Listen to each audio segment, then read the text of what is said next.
Om Swastiastu. Perkenalkan saya Ana Agung Ngurasatya Pranata dengan NIM 1902612071, dokter muda Departemen Anestesiologi dan Terapi Intensif FK Unut Rumah Sakit Umum Pusat Sanglah.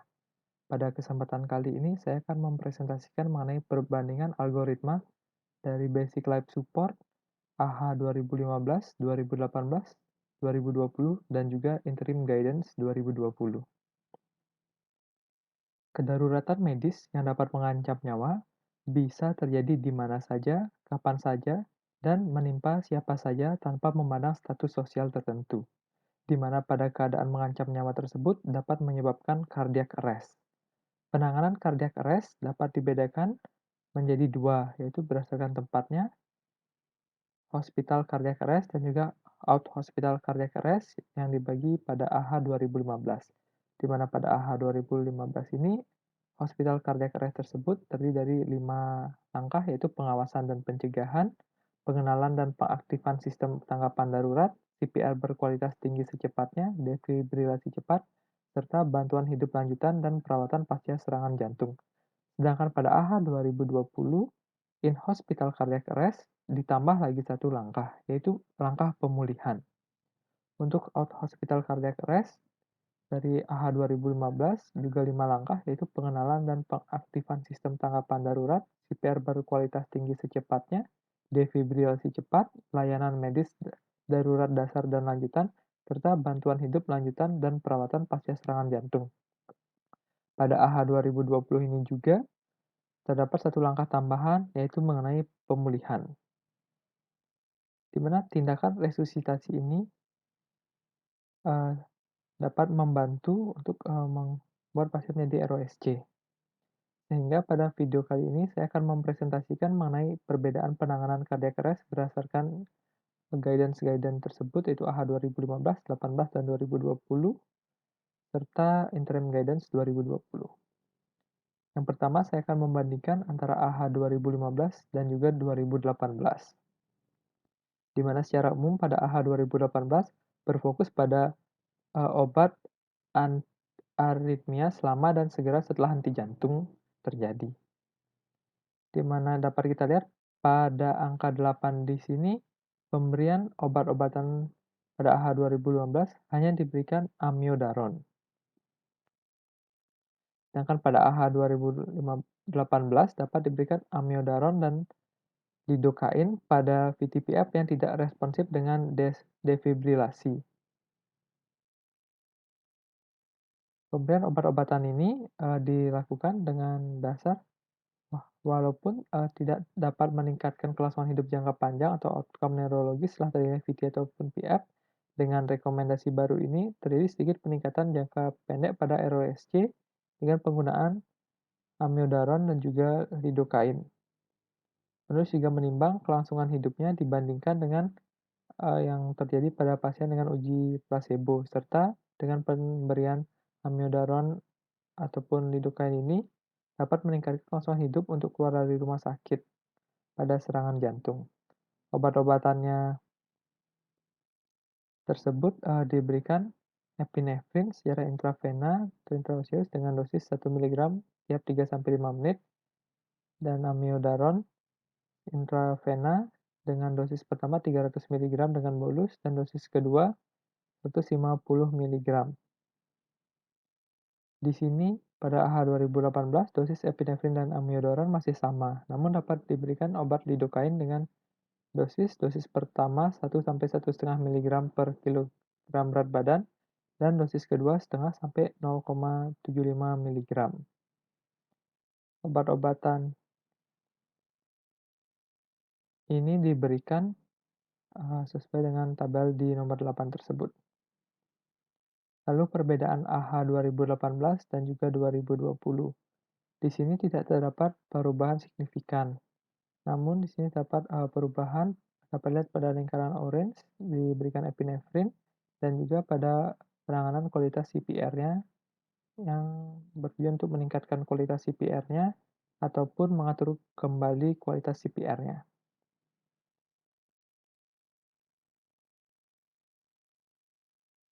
Di sini kita dapat lihat pada AH 2018 di lingkaran orange tersebut Ketika iramanya sudah asistul atau PA, langsung dilanjutkan dengan pemberian CPR kembali selama 2 menit.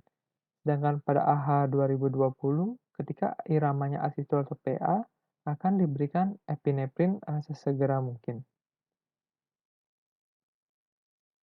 Lalu, perbedaan selanjutnya ada pada kualitas CPR, di mana pada AHA 2018 disebutkan pada bagian kuantitatif waveform capnography tersebut, jika tekanan end-tidal CO2-nya kurang dari 10 mmHg, harus dilakukan peningkatan kualitas CPR.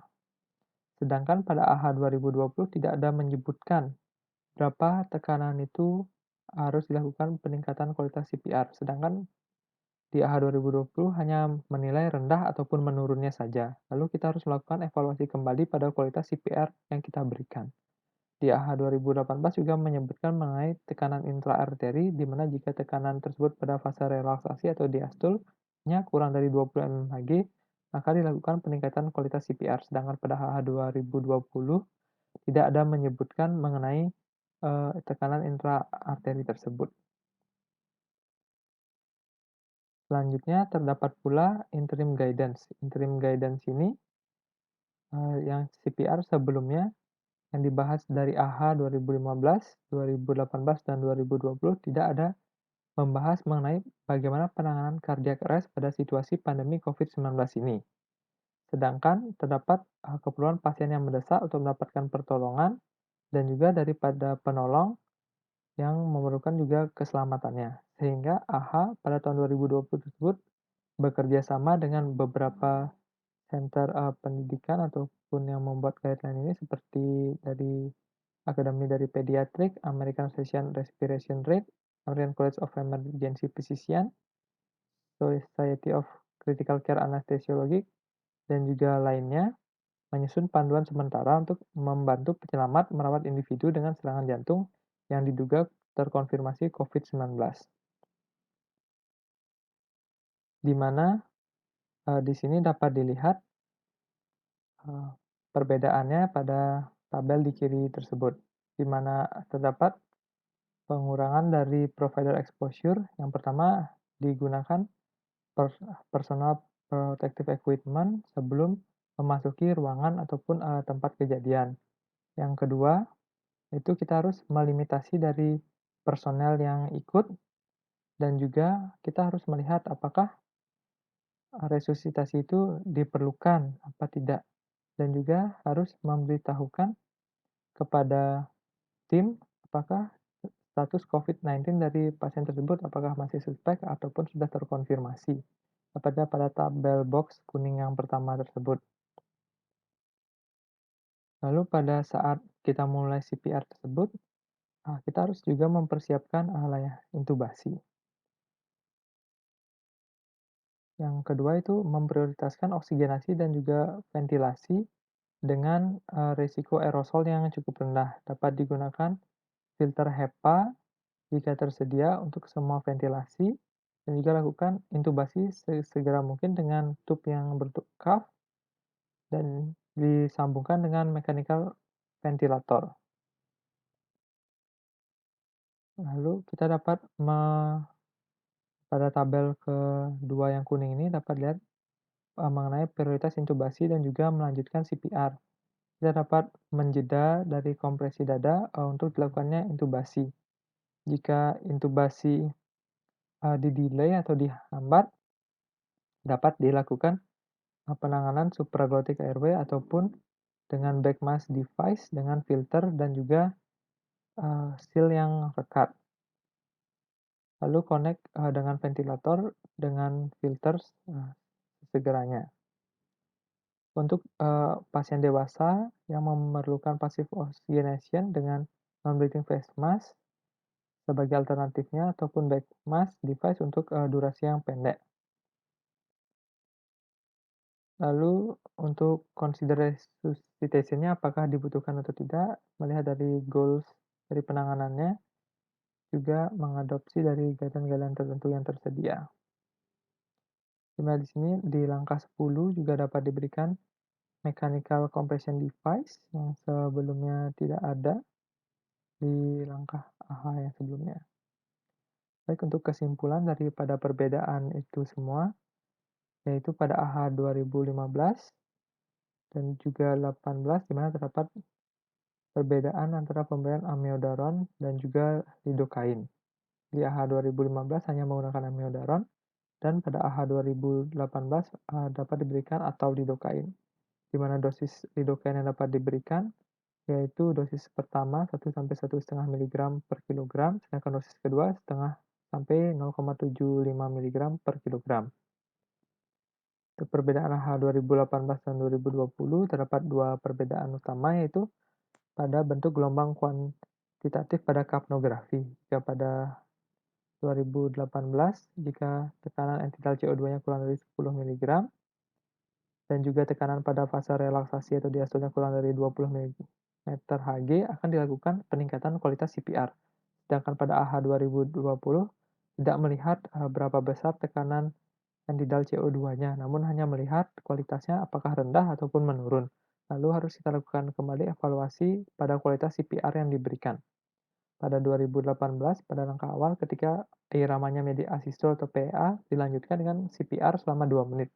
Sedangkan pada AHA 2020, ketika iramanya asistol atau PA, diberikan epinefrin sesegeranya.